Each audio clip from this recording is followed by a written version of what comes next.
From the virtual stage of the 92nd Street Y, hello and welcome to our civic series, Race to City Hall. My name is Seth Pinsky and I'm the CEO of the 92nd Street Y. I'm honored to be here to host these one-on-one conversations with leading mayoral candidates covering topics of importance to all New Yorkers, including some suggested by members of our 92nd Street Y community. Thank you all so much for joining us. As we all know, the last year has been an incredibly difficult one for our city. To overcome our challenges, New York is going to need a decisive, collaborative, and creative chief executive. It's for this reason that we at the 92nd Street Y have launched this series.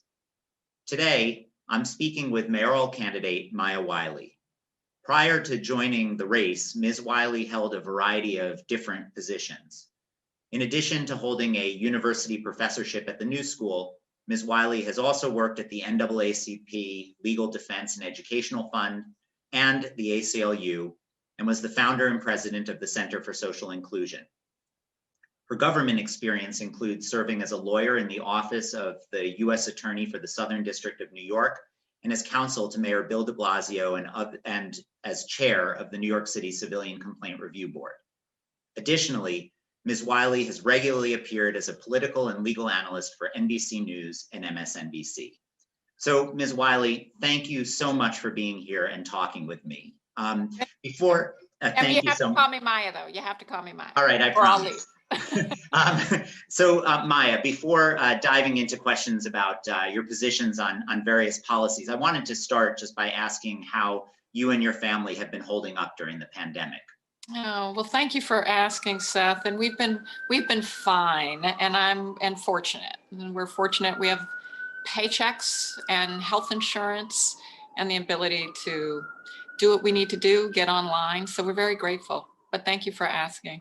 Well, I'm certainly glad to hear that, and I hope that all of you stay safe and healthy.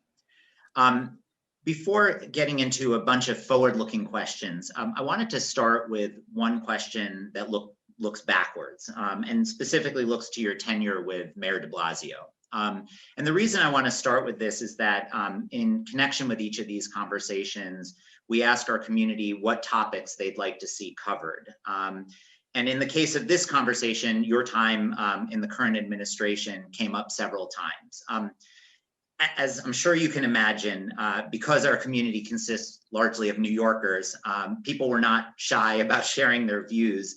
And to put it charitably, their views of Mayor de Blasio weren't always positive. And I know that on the campaign trail, you also have been pretty critical of the mayor and his time in office. So I want to ask you two questions. One, what did you initially think of Mayor de Blasio? And I don't mean as a person, I mean as a leader, when you agreed to take a senior position working for him, and how did that impression change over time? And then two, given that it sounds like you now share at least some of the broader public's concerns about the current administration, how would you assure voters that a Wiley mayoralty will be different from the de Blasio mayoralty? Yeah, well, Seth, let me just say, as the daughter of civil rights activists, as someone who went to Columbia Law School to be a civil rights lawyer and racial justice advocate, and who spent 25 years before going into city government working on every issue from fair funding for public schools to access to healthcare, food justice, and everything in between. I went in 2014, not because I knew Bill de Blasio, because I didn't, but because I deeply believed in the mission of ending inequality, because that had been my entire career and everything that framed every job I took. And I was excited that Dante's dad would also pay attention to communities that have for far too long done so much with so little. And who need more. And so that was the mission I was on board with. When I went in, I also knew that city government, as someone who had been advocating for policy changes at all levels of government, that city government is the level that touches people's lives directly. and that's an incredibly important position to be in. And my impressions of Bill de Blasio was one that he cared. Let me be clear. He cared. He believed what he was standing for, what he ran on, and he was very clear to us that our mission was to make it reality. But I voted with my feet in 2016 after 2.5 years in the administration. And it wasn't because of city government itself. I loved city government not because it's easy, but because you can touch people's lives directly, and was thrilled that I could do things like show city government how it could get its spend on women and minority owned businesses up from 500 million to 1.6 billion. Did that in 1 year, because with will, there's a way. And showing the city how it could get free broadband to every single unit in Queensbridge houses, something the government had never thought of doing before. And in fact, requiring me to pull together 4 different agencies. But the point is, in doing those things, I didn't have a boss getting in my way. I didn't have a boss that wasn't listening. But the yellow brick road kind of quickly started to become the red brick wall. And one of the things that we need in leadership is someone who can take the heat that is in that very hot kitchen that we call City Hall. We know New York, it's a big place. We're not a monolith. It's part of one of the things I love about it, but it does require leadership that's willing to be straight with people, that's willing to listen to experts. Something I will do as mayor is hire the smartest people who care deeply and listen to them and recognize that the job is to move the barriers out of the way, not get in the way. And that's a critical component of what we need in leadership. And I would like to be able to say that Bill de Blasio was able to do that, but unfortunately he wasn't. Well, that's helpful, and I appreciate that framing. In your answer, you talked a little bit about the power of city government. And one area where clearly today New York needs the power of city government to be harnessed is in the area of our economic crisis. And on your website, you describe just how devastating this economic crisis is. You call it the worst in at least a generation, which certainly is true. And one of the things you talk about is that it's not just impacting all New Yorkers, which it is, but it's particularly devastating for communities of color. And when I look at the statistics, they're really sobering. Even after a rebound from our lows during the height of the pandemic, we're down 500,000 jobs. Our unemployment rate is at 12%. It's twice the national average. And again, as you point out on your website, that you talk about the fact that nearly a third of households that are earning under $50,000 per year are now food and housing insecure. So it goes without saying that we desperately need to restart the city's economic engine. And to accomplish this goal, you've released a bold plan, which you refer to as New Deal New York. And I'm wondering if you could just give us a high-level summary of what this program is, and as importantly, what makes you so sure that it's the right prescription for what currently ails us? Well, I'm so excited about New Deal New York, Seth, because it can rebuild our economy and stimulate it in a way that also focuses attention on some of the parts of the city we need to focus on. But let's start with what it is. What it is at its center, at its core, is $10 billion of capital construction. Capital construction budget I will spend in order to stimulate the economy and create 100,000 new jobs. We desperately need new jobs, but that is about the economy writ large. It helps the city as a whole. But the projects themselves are based also in building. That's what a capital construction budget is, right? We build things, we fix things, but focusing on what we need to build because it solves other problems.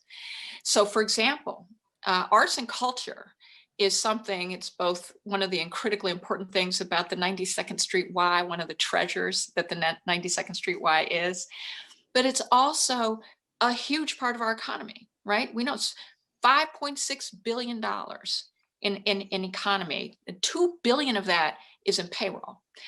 And so much of that is about affordability.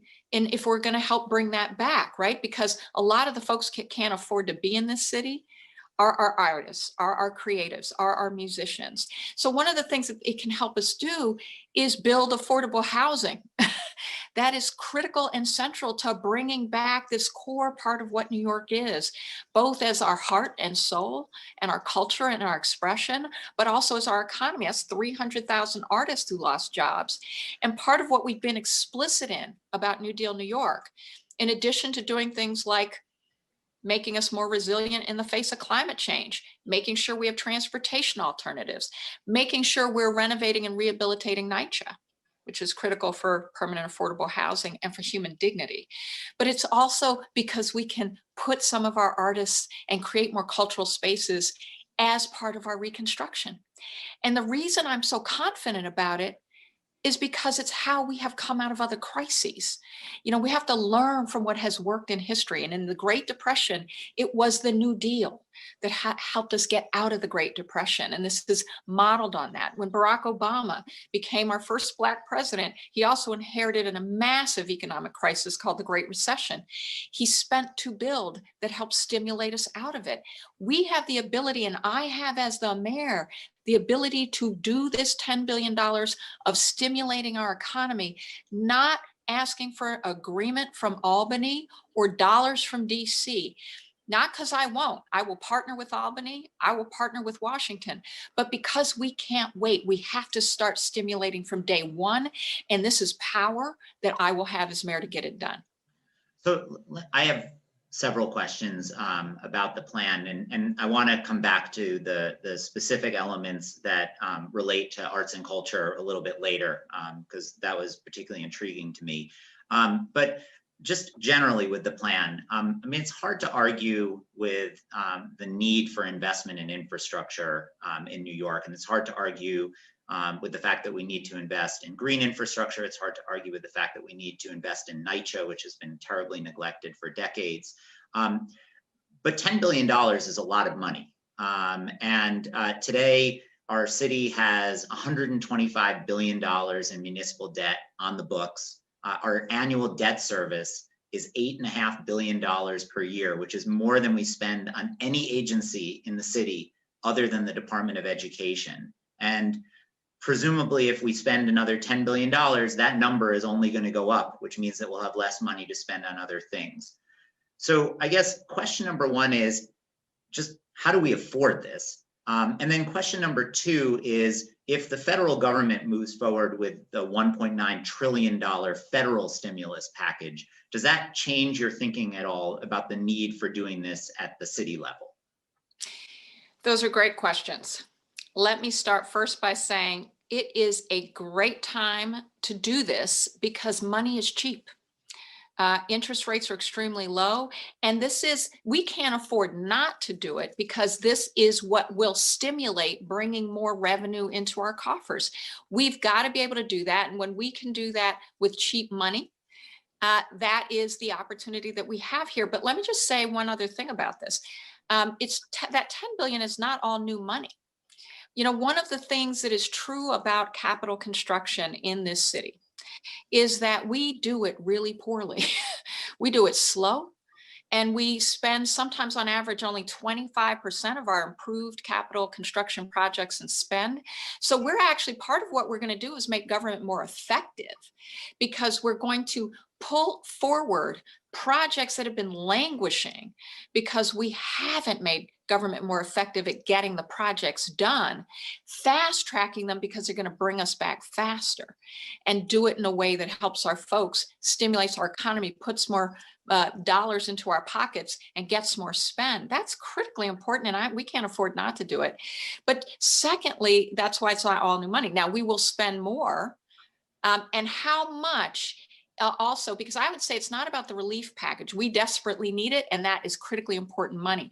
It won't change this calculus. One, because we can't just stand still. We have to grow. And that relief package, a lot of what that's about is helping to ensure that we're sustaining ourselves through the crisis, but it's not helping us build and grow.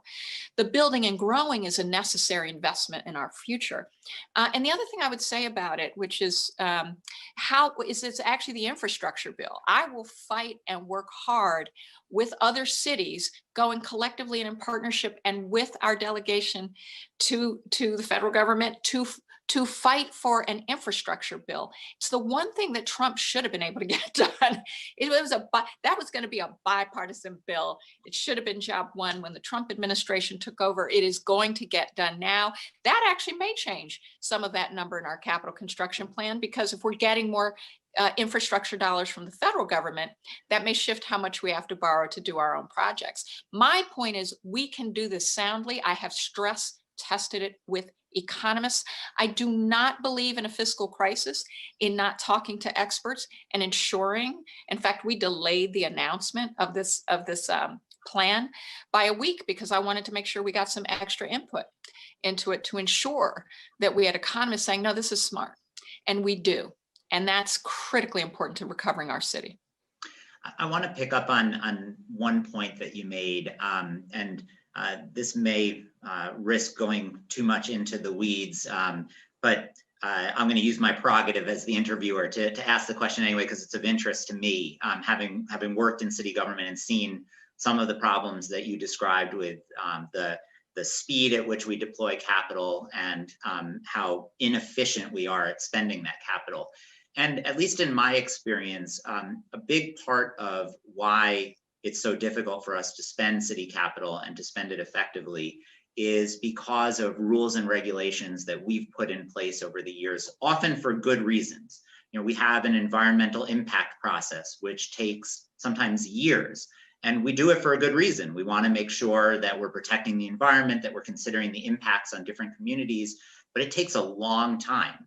And we have rules about bidding that are meant to prevent graft, of course, which is a very important goal, but it ends up resulting in processes that take months and months and months, and often in bids that are not the best bids. So I guess the question that I have for you is, with some specificity, do you have any thoughts about what exactly you would change to allow us to spend money, the $10 billion or whatever it is, more efficiently and more quickly? Yeah, so first, let's start structurally. And this is something I had some experience with because we had the exact same problem with our procurement and contracting, right? Some of the same problems of regulatory, but with some of the same good reasons. One of the ways I got women and minority-owned business enterprise contracts out faster and got it up from 500 million to 1.6 billion was working through some of that. So on the capital construction side, look, let me be clear. We have to have a New Deal czar. We have to have a person responsible at senior level of government sitting in City Hall, direct reporting to the mayor, to do exactly this kind of identifying the metrics and the projects that we can pull forward quickly. Because one of the things that happens is these projects are sitting in agencies, right? Sitting in different parts of city government. Having someone who goes in and says, look, we've had pipelines sitting here for far too long. What can we pull forward quickly that's also smart, right? Because it starts to accomplish some of our other goals. That's got to be the first part of it. But that czar will also be examining, this is something that I know had started actually in the Bill de Blasio administration, but never got finished, was a way to shorten that cycle. So some of that work has actually been done. We got to pull what's been done so far and examining it, but we also have to have the partnerships. We had to have a conversation with the district attorneys, for example, on the worry and fears about graft and fraud. I'm a lawyer and I'm one committed to lawful processes, and we are not going to have graft in government. So we don't want to create a situation in which we are failing to pay attention to that. Absolutely not. But there's so much in the process that is simply about bureaucratic tangle that has to get untangled. We're strangling ourselves and our city with red tape that we can cut through. So a big part of that is recognizing an emergency. We can cut through some of that faster because we can utilize the emergency, identify the metrics in the process and the projects, and have the process that enables people to have a say in what they want to make sure we're protecting at the same time that we're able to identify what we can move forward quickly. That can actually happen very quickly in government when you have a mayor who's paying attention to it. I've seen it. The problem comes in when the mayor is not moving the barriers out of the way, and that's the mayor I'll be. Let me ask you a different question about the New Deal and New York plan. You've been very forceful on the campaign trail about talking about the need to ensure that it's not just that we have growth, but that we have equitable growth. And that growth doesn't just benefit a portion of society, it benefits all of society. I'm wondering if you can maybe give a little bit of information to our viewers about how your plan and the other plans that you've put forward will achieve that particular goal. Yeah, so as someone who was a racial justice advocate my whole life, and one of the things I know also as a policy person who's dug into policies that have worked, when you lift boats, you tend to lift all boats, right? If you lift the neediest, Lonnie Guinier used to call it, the miner's canary. Like if you know that there's some poison gas in the mine, the canary dies, you're in trouble if you're a miner. Well, we have miners' canaries in this city. The reason we probably have an unemployment rate significantly higher than the official rate, because we have communities of color where unemployment was so high before. We've had folks not looking for jobs, and we know we don't have good data on unemployment. But here's the thing, the stimulating the economy by putting folks to work is not just helping only some people, it actually helps the entire economy. 30% of the jobs we'll create are direct jobs from the construction projects, but the other 70,000 are the residual jobs created because of the economic stimulus of doing those projects, right? They're the businesses we're procuring from. They're the jobs that get created because of the opportunities for small businesses we create with the spend in the capital construction. That's really important because that is about all of us. But I want to talk about our caring economy plan, because one of the things that has happened as a result of COVID is that women have lost a decade of gain in jobs. I mean, either because middle-class women who had jobs were forced out of the job market because kids were struggling with online learning, because we've been caregivers, we've had to leave work to give that care at a traumatic time. But for low-income women, it's been devastating, particularly women of color who are also workers in a care economy. I'll give you one example. Audia Williams, a woman I spoke with, who literally takes 4 buses, gets up at 5 a.m. to go take care of her client who's a man in a wheelchair, because if she doesn't make it there, he doesn't eat. She earns $15 an hour, and she stands in a food pantry line twice a week. Now, what we can do, one, is recognize when she doesn't have to stand in a food pantry line, she's spending money in the economy. That's helping support other jobs. So we're going to do 2 things that are primary to a caring economy. One, we're going to put $5,000 in grants each year to a minimum of 100,000 families struggling to support themselves because they're giving care to their children or an elderly parent or family member with disabilities. That's money that stimulates the economy because they spend it in the economy. But we're also going to create care centers, community-based care centers. New Deal New York will help us build the space when we need to, if it doesn't exist. But those community centers are going to be drop-off centers for families that would otherwise lose wages to work because they have a family emergency and no one to help. And rather than losing that hourly wage, they have a safe place with quality care to leave a child or leave an elderly family member and know they're going to get quality services, and it's in their community. But it's also because we co-locate other community-based organizations and government supports. So it's also a more effective way to get folks the help they need. I'm just going to tell you that this is actually the way we recover for all of us, because the capital construction does things that we all need, like transportation alternatives and affordable housing, but it also ensures that all of us are able to have more participation in the economy. That creates more resources in the economy. That helps all of us. Let me come back to the point that you were making earlier about the importance of supporting the arts as part of the New Deal in New York plan. And I guess the question that I would ask of you first is, you and I have been going back and forth with a lot of statistics about just how bad things are currently for many in New York. And I think the statistics are pretty grim for the arts and cultural sector. The arts, entertainment, and recreation sector of the economy lost about 70% of its jobs at the low point of the downturn versus 20% in the economy as a whole. And whereas the economy as a whole has brought back 30% of the jobs that were lost in that sector, only 5% have come back.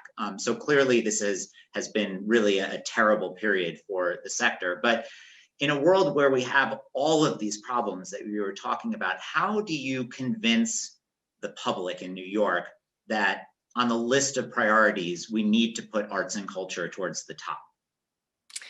So let me just start by saying, as someone who, part of why I love living in the city is because we love Broadway as a family. We try to get there at least 2 or 3 times a year, not to mention off Broadway. And, you know, my mother owned an art gallery in DC, and my brother got his BFA at Cooper Union. So this is central to why we love New York and why so many people here, and also why so many people come to visit. It's critical to our economy. I haven't talked to anyone who doesn't understand this, by the way, because I think it is so core to who we are as a city and what we love. The way we're going to do that, though, is first of all, by recognizing that, well, we have to do a better job on vaccine penetration, right? That's been a total disaster. That was a predictable disaster if we didn't learn from testing what we needed to learn. I would have learned that lesson. And one of the things that I was so clear is that we had to have better partnerships with community-based organizations, faith-based leaders, so that we were ensuring that we had more sites, longer hours to make sure we were getting the vaccine out. We can fix that, though. It's already starting to be fixed in part, and I'm certainly really gratified about the Biden administration saying everybody wants a vaccine by this summer, we'll be able to get one. We as a city have to be saying that loud, proud, and clear that we are coming back, we are safe to come back, and we are taking all the appropriate actions to ensure that we're safe. I was just meeting with the amazing woman who owns the Village Vanguard, one of the first places I went as a Columbia Law student when I hit New York, and one of the treasures of this city. And one of the things she was saying is, look, you know, we can only come back when people can come in. And that is about vaccine, but it is also about ensuring that we're recognizing the commercial rent support that our arts and culture community needs. So much of it is small businesses and outlets that are so deeply a part of, for her, what was a majority of the folks that were coming to Village Vanguard, tourists. It's a tourist destination as an arts and culture icon. So one of the things that we have to do, she had someone calling her from Germany saying, I'm getting vaccinated, I'm ready to travel. Are you going to be open?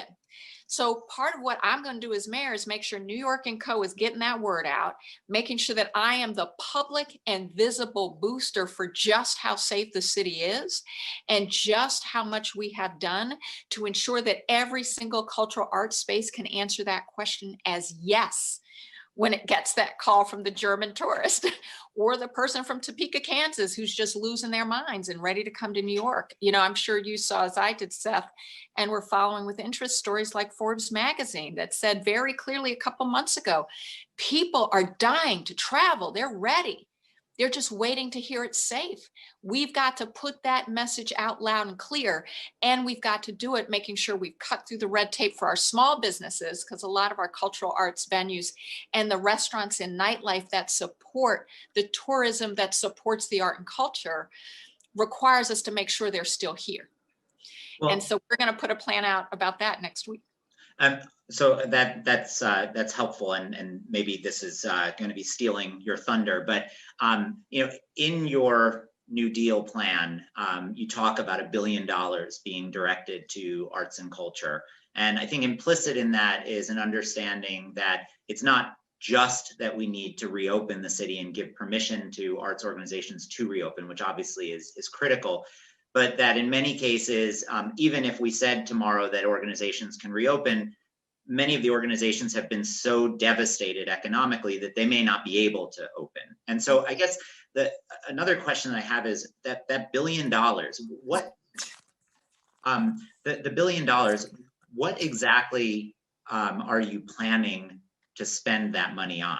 You're absolutely right. So part of it is recognizing, our arts and culture is both our important central sectors like Broadway. But it's also recognizing that it happens around our city and that we have neighborhoods. That's why it's Raising Village Vanguard. I mean, that is a destination arts and culture place that is critically part of why people come here. But that's true in a lot of different neighborhoods, and arts and culture is also important to our neighborhoods, local economies. So part of it is creating more arts and culture space, part of that capital construction spend. That can include renovation and rehabilitation for important spaces that we need to make sure we preserve and hold on to. It can also be for new space. A good friend of mine runs the laundromat project. They just have a new building in Bed-Stuy that they opened. But those kinds of spaces are centrally important to the culture of art and community.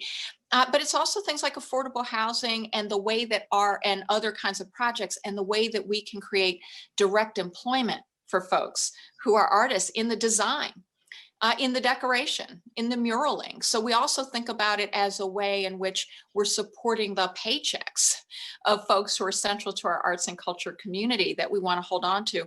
But I really don't want to miss two important points here that are not part of New York New Deal, but central to this question, which is affordable housing for artists.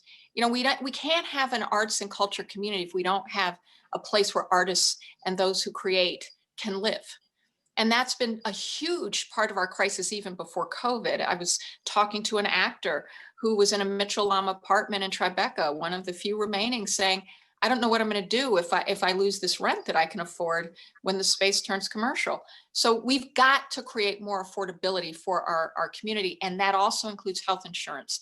600,000 New Yorkers don't have it. It's like housing, it's one of our top, and childcare, it's one of our top 3 costs of living in the city, but it's also a crisis for our public health.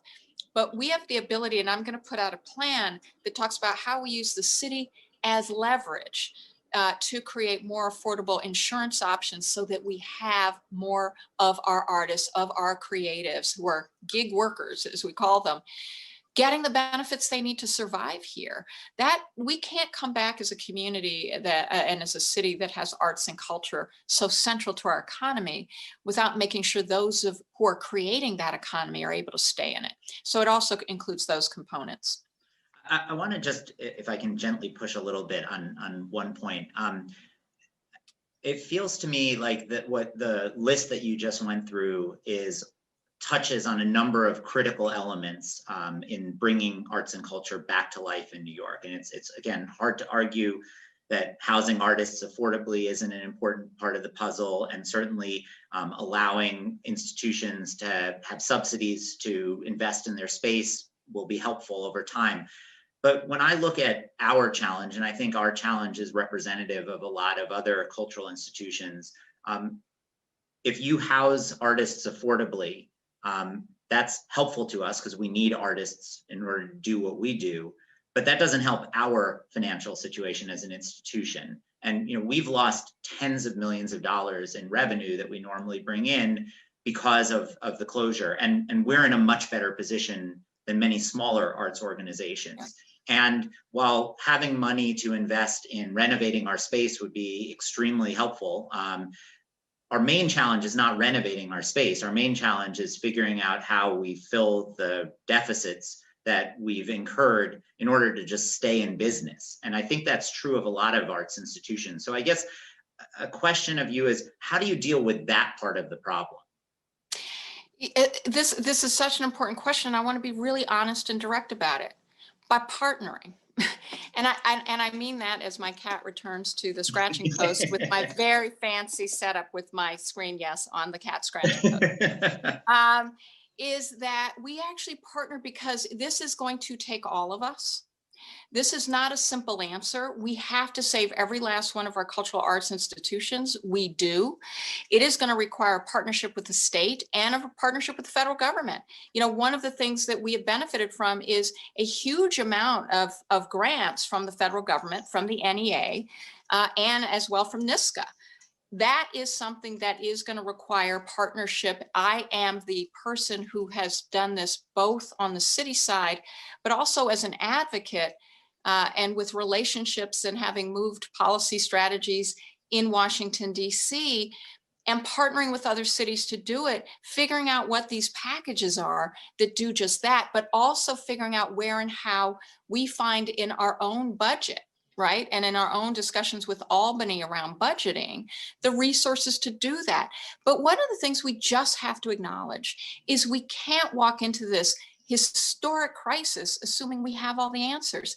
And that's not the kind of leader I am. You know, one of the ways we have been developing our platform, and we did this with arts and culture, we had a people's assembly directly with those impacted, with those in the arts and culture sector. And we've done that in part and started conversations with folks who are engaged in the institutions to say, what do you need? What will work? And exactly the kind of conversation you're raising right now, Seth, which is like, that's great if we have the folks who produce, we need that. That's great if there's some money for rehab and renovation, but our problem is the deficit. Then that's the discussion that we have to have. And the kind of mayor I'll be is the kind of mayor that's honest about what I don't know and what we haven't figured out and what we have to work together and partner on to figure out. Thank you for that. One last weightier topic, and actually then another weightier topic, but one weighty topic that I just wanted to touch on, you mentioned the budget a couple of times in your last answer. As with a lot of mayoral candidates, you have many, many proposals, and they seem to be very well thought out. And as you talk about, you've consulted with lots of experts, but there are costs attached to those proposals. And even if we're able to cover those costs, you described how borrowing costs are historically low, so maybe capital isn't as expensive as we think of it as being. Even if all of that is covered, we're facing red ink as far as the eye can see in the city's budget. The mayor's own January plan says that the budget deficit, the first year that you're in office, if you're elected, is going to be over $4 billion, and that the same will be true in each of the years of the projection for as long as the projection goes. And if you listen to organizations like the Citizens Budget Commission, they'll tell you that actually that $4 billion is probably more like $5 billion. And so another question that I have for you is how specifically are you going to tackle that problem? And you have some kind of statements of principle on your website about some of the things that you would do, but $4 to $5 billion is a hard gap to fill in the abstract. It's going to require some really concrete decisions. So can you point to 2 or 3 steps that you'll take that you think would go a long way towards addressing this structural issue that we face? Yeah, and we have been very clear in this campaign, and I am very clear as a leader and as a New Yorker who loves the city, that we have not put out any plan without saying how we'll pay for it, without the help of state or federal government, for that very reason, because we didn't want to make promises we weren't sure we could keep. That's why capital construction is so important, because you can do it without permission, and it's smart borrowing to create more revenue for our coffers. Revenue's got to be a big part of it, but it's also about where we right size our budget. You know, we are going to have to look at revenue and revenue generation. And I am someone who's been very explicit about our opportunities to generate more revenue. Some of that, yes, is by asking our New Yorkers who have the ability to bring to the table what they can offer. We have some New Yorkers who offer skills, knowledge, and know-how. We have some New Yorkers who have resources and can put more resources on the table to help us do that. And that does include, some of the packages in Albany, like New York Invest. I've been talking to business leaders very explicitly about this, and not all, but there are many who say, look, Maya, I'm willing to pay more. I'm willing to pay more I can afford it. What I just need to see is that it's going to get invested smartly, that what we are going to do is invest in better schools, that we're going to have our transportation issues solved. And I think that is legitimate.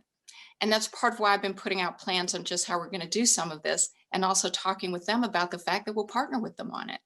But in addition to revenue and revenue creation and talking and working with Albany around it, and as we said, the federal government, a lot of what we have been proposing, we have been looking at where we can take it from the city budget.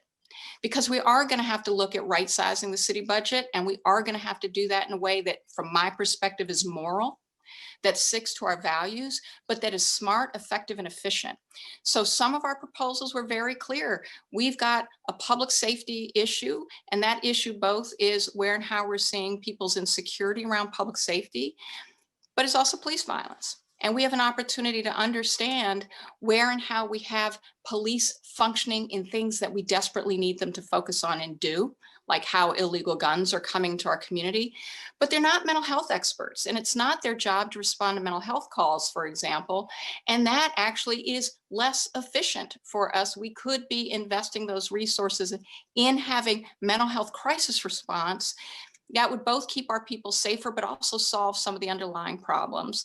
But we're also using some of those resources then to do that in a smart way. But there are also other ways that government can be much more effective and efficient and bring in revenue. Let me just give you one concrete example. So right now, we probably leave about $500 million to $1 billion on the table in Medicaid reimbursements, because we have two different nursing systems, one that's Department of Education, another that's our Department of Health and Mental Hygiene. And there's a systems problem on the back end, and we leave money on the table. That is money that will help us pay for services we need that we could literally be getting now if we fix that problem. That's just a problem of political will. So there are other examples like that that go to where we actually capture more resources for what we need, but also while cutting and being more smart and strategic about the money we have, where we save some money, while we're still focused on the problems we have to solve. I just want to ask, though, as a follow-up, that $4 to $5 billion it's a big gap, and you just talked about $500 million to $1 billion, so that goes a substantial way, but it still leaves a very large gap. And you talked about the redeployment of money from the police department and the Department of Corrections, but if I understand your plan, it's basically shifting that money from one use to another use. So it's not a cut, even if it may be the right thing to do. So that still leaves the same size gap. Do you have any thought about how large a revenue increase would be necessary and how it would be structured, or what some other cuts might be that you would make in order to try to bring things into balance?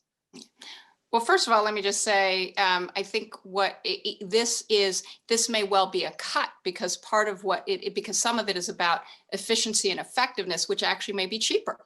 And the other thing we're going to look at is where and how we can attrit, right, in terms of workforce. We know we have the opportunities to cut some of those costs that way. And the other thing we have to do is work with Albany on, to the extent that we're talking about the budget, how much of it goes to what that we need. And we do have to do some auditing. So part of why I'm not telling you the whole $5 billion is because this does actually require a process that looks at where we can be smarter, what we can recapture in terms of efficiencies by being more effective in what we're reforming about how government is working and what we're doing in government. That was why I gave that one example, because I know that now. But we have to look at our Department of Education, which is one of our most expensive departments. Policing is a top 3 as well. But how to make sure we're getting more of those dollars into the classroom while we're making it more efficient in terms of how we're operating the Department of Education.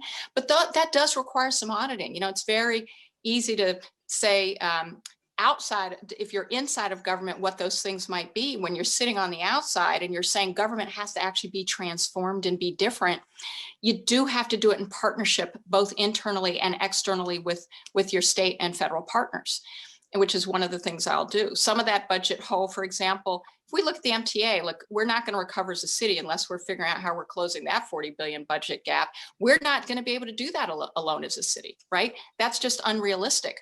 We have to have a partnership with Washington that's going to recognize that if you want to bring back 8% of the country's GDP, because that's what we represent, you're not going to do that unless you're helping us invest in our public transportation system, which is part of what makes sure that we are that 8% of the GDP of the country. So we have the ability to do a lot more. What I'm going to do is be very clear and transparent on the principles, on the auditing, on the results of it, and on where and how we're going to do that smartly. And it's going to be in partnership. One of the things we have not had in the current administration, I'm sad to say, is sufficient transparency, clarity on the principles of what we're trying to do, and then the partnerships that get them done. And that's the way I'm going to lead. So let me just, there were two topics that you brought up that I know you've been very passionate about. One being public education and the other being policing. And unfortunately, we don't have time to ask about both of those, but I wanted to pick one of them, which is policing. And you've been very forceful and very eloquent talking about the issues that I think all of us are now well aware of with police abuse and the injustices that are associated with that.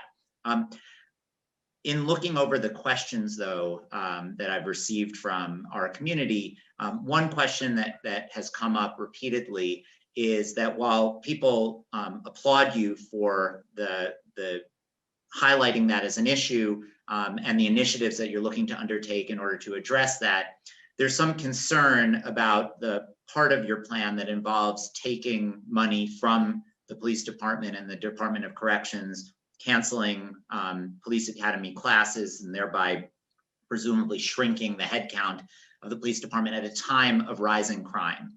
And so I was wondering if you could maybe, one, reassure people that you're confident that the plan that you have can actually succeed at both increasing justice and ensuring that the crime is brought under control. And more specifically, can you give an example or two of where a city or a jurisdiction has cut the police budget and cut police headcount while crime is rising and has successfully brought crime down?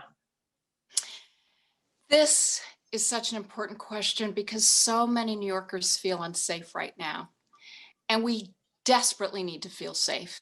And that includes safe from crime, that includes safe from gun violence, that includes feeling safe because we're dealing with street homelessness, because we know that a lot of that represents mental illness and substance addiction, and that creates a tremendous amount of insecurity. We have the ability to solve these problems right now. And so one is to say, we have to look at what we need police to do that keeps us safe. That's why I mentioned gun violence, right? We desperately need police to help keep illegal guns out of our communities. And we also need to recognize the kinds of things that are making us feel unsafe. Because I've looked at the data and we make an assumption that more police officers equals more safety. But what that misses and what the research actually tells us is that community-based organizations have played a huge role and gotten very little credit in bringing crime rates down, because so much of crime and what creates it, not all crime. So I'm not saying we still need police officers. I'm not saying we don't. The question is, what do we need them for? And what do we invest in that actually is proven to bring crime rates down? And let me give you one example. Street homelessness. This is creating so much insecurity. Some of the violence that we've seen, whether it's in the subways or in the streets, have been mentally ill people who are living on those streets. But if we transform how we're using our subsidy structures for homelessness and recognizing we have the ability to put people in housing with support services connected to them that's permanent rather than congregate shelters, what we can do is both save money and get people off the streets, which creates safety. Now that we can do by rethinking how we're handling homelessness. I've been talking to experts about how to do that. But if you notice, none of that's about policing. Getting homeless off the streets is not about police officers. It's about being smarter about how we're using our subsidy resources so that folks aren't refusing to go to the shelters that are understandably places they don't want to go because they're dangerous, but being able to get them in housing that's permanent, that has the support services that keeps them in the housing. The other thing, though, is let's take gun violence, because that obviously is a concern to the city. It's been going up. It's still at historic lows, but one death is too many, and it is 50% higher than it was the year before. We know every time unemployment goes up, and the unemployment rates among our youth in communities that have high rates of gun violence right now is 50%. It's not 12% or 16%, it's 50%. And when jobs go up, gun violence comes down, and we have the data that shows that's true. But as I said, it does require partnership with the police department to ensure police are focusing appropriately on the things that they do well, that do help keep us safe, that do advance safety, but with a balance, because violence interruption in communities has been a substantial reducer of gun violence. And one of the things that we're going to do is create the fund that makes sure that communities are building up the community-based programs that have been successful at reducing violence. So what I would say to people is, public back in public safety means you get a voice and a role. We're going to have a process that enables communities to talk about what the priorities are for policing. And I have been talking with folks all over the city, and I've talked to Chelsea. I've talked to the Upper West Side about the kinds of things, and street homelessness is a big part of those safety issues, which is why I feel very confident in saying we have a solution. And it doesn't eliminate policing. And we have to talk about the other things that are appropriate. And I'll give you one example on the last part of your question, Seth. Camden, New Jersey is a city, small city, very poor city, mostly people of color, heavily Black. A huge problem with police violence and police community relations. You know what they did? They eliminated the police department. They merged it with the county. And then they redesigned not just what policing is and what its priorities are, they also made very clear what the rules of the road are. So their excessive force policy is 18 pages long. You know how long ours is? Roughly 2 to 4 pages, depending on which version you pull. By being very clear about what is and is not okay, they have significantly reduced police violence against residents, significantly. They were some of the police officers, when we saw video from the summer of police officers who were marching with Black Lives Matter marchers, Camden, white police officers in Camden. We can get there. We can get there, but it does require us to pull together and recognize, yes, we all have to feel safe in our communities, and we can get there together. But we do have to challenge ourselves to be honest with each other about what will work, rather than giving in only to fear, because it's fear that has become the enemy of the transformation that will make us all safe. And that's what I'm going to call us together to, a conversation and a table we can all sit at to talk about being safe. Thank you so much for that answer, and thank you for all of your answers and for sharing your plans for the city with us. There's so much more to discuss, but unfortunately we're out of time. To our 92nd Street Y patrons, thank you for supporting and tuning into the race to City Hall. And please check back on our website for the most up-to-date schedule of future conversations. In the meantime, from the virtual stage of the 92nd Street Y, we're signing off. We appreciate your joining us.